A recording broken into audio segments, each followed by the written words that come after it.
So over here we have some rosemary, some basil that is flowering. This kind of little bee right here. Happy little guy. And then we got some purple green beans. I love, love, love purple green beans. And then got some regular bush green beans.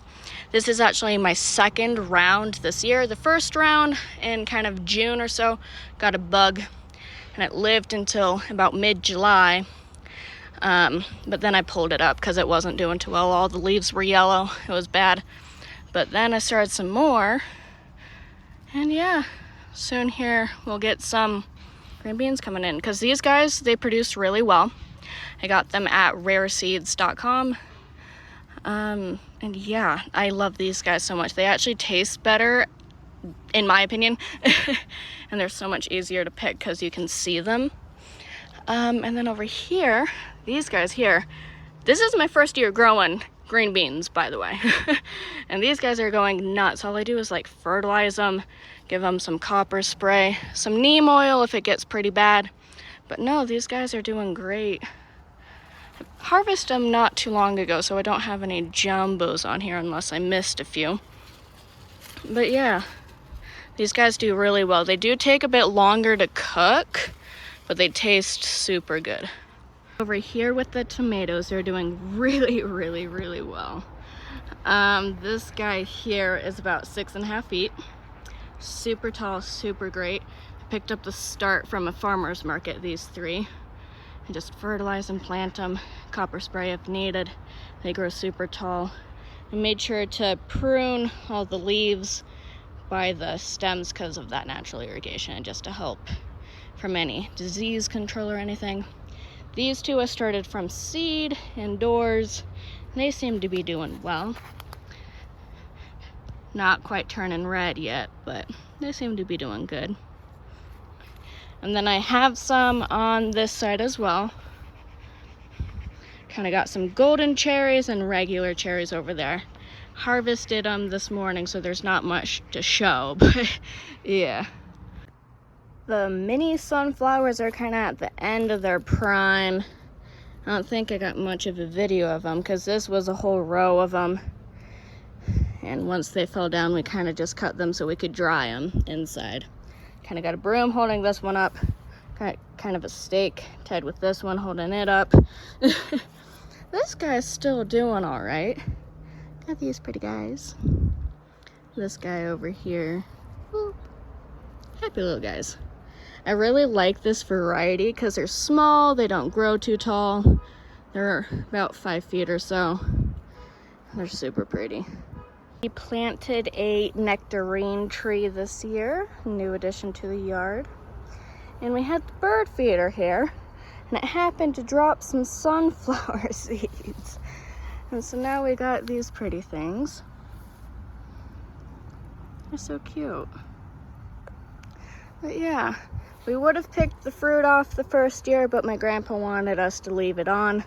Oh, this one might be ready. It's soft enough. I'll pick it once my grandpa gets home. But yeah, happy little guy. I thought this guy was ready because I saw it changing in color, but I think I'm gonna have to give it 3 more days or so because it's rock solid, but not quite ready. Yeah, nope, a little bit longer. With that flood irrigation I was talking about, zucchini ain't doing so great, keeps getting mildew. And we get the flood irrigation about every 8 days or so, 8 to 10 days. Cause got some zucchini here. We get maybe one good zucchini to pick every 3 to 4 days or so, with between 2 plants combined. Cause yeah, they don't do too well. Oh, we also have raccoons, and they really like the flowers. They just pick them off. Yeah, they're pretty bad with that. And some snails. So I think next year, because we get the flood irrigation that comes out of here, that's why we got a whole bunch of weeds here. Comes out from the ditch over there. And this is really close to all that.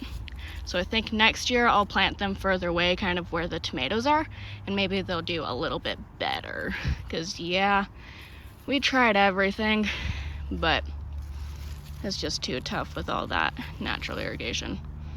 Yeah, over here is where I have kind of the lettuce greens and whatnot. And right here I have a whole bunch of weeds. This used to be where the snow peas are, but we did not get our fall garden started as early as we wanted to because it was still hitting above 100 degrees every single day, and now being September 6th, it's still hitting 98 like every single day.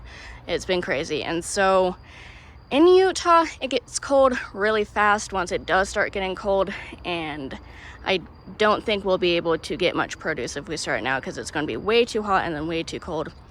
I'm just not going to risk it this year. And yeah, there's a whole bunch of weeds right there because nothing's growing right there.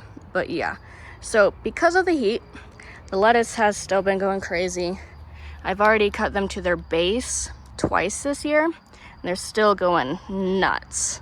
And so I'm going to wait until it starts getting cold before I cut them to their base, maybe 70, 60 degrees out. And then cut them to their base, and once it gets even colder than that, I plan on putting a dome over for a winter garden. And I'll probably pull these up and put broccoli here. And then over here I plan on also putting a dome because we tried in the springtime carrots, radishes, and beets, and some kohlrabi and stuff, but they bolted immediately. The kohlrabi just stayed really small and didn't kind of come up at all. We got one that managed to grow well, but in the midst of the weeds, we do have this guy, tiny little bulb. But yeah, maybe it's doing well now. But yeah, we plan on doing a dome to see if we can get a longer season for them. So maybe we can get some harvest from that, because yeah, they didn't grow basically at all. They just immediately bolted at the beginning of May. But yeah, that's kind of the plan. But yeah, I honestly think it didn't do too bad. I know what I will change. I've learned a lot, and I think overall it's going good.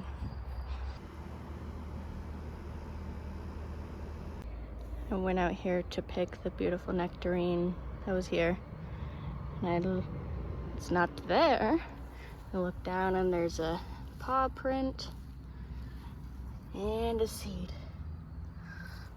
I picked one that was kind of over here, but I am so sad. The reality of having raccoons. I did pick the one pear though early, so it can ripen on the counter so the raccoons don't get to it. But yes, sad morning today. Sad, sad, sad. This guy's getting really close. Oh, hello again. Oh, hello.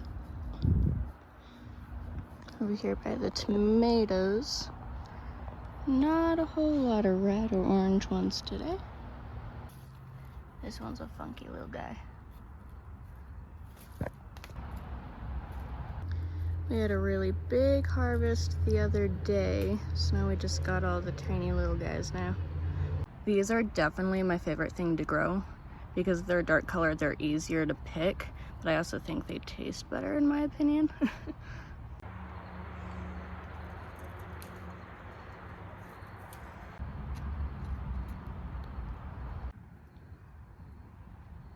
This is supposed to become a red bell pepper. I do see the slightest color change. Kind of hard to see on camera, but we got down to the 50s last night, so I'm not sure if it'll have time to change, but it's still gorgeous. We already got one good harvest from these guys. They're starting to turn a little bit. We'll see if they actually make it to their full color before it gets too cold. I think by the beginning of next week, we're going to be in the 40s, unfortunately. So, yeah. We should be picking this guy soon, now that it's getting colder. And this is my little friend, Tiffany. She's the bumblebee that really likes the cucumbers. And she's my friend that greets me every morning. She's super sweet.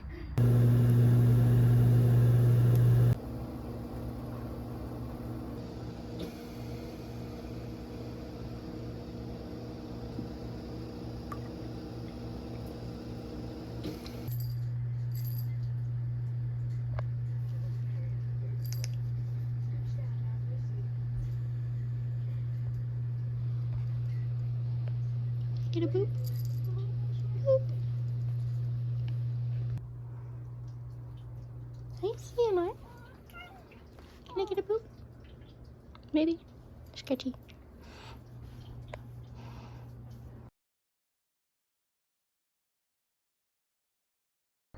Got a little bit of snow. Having a party out here. Picking green beans with the raccoons and the crickets. You should totally join me. It's a blast.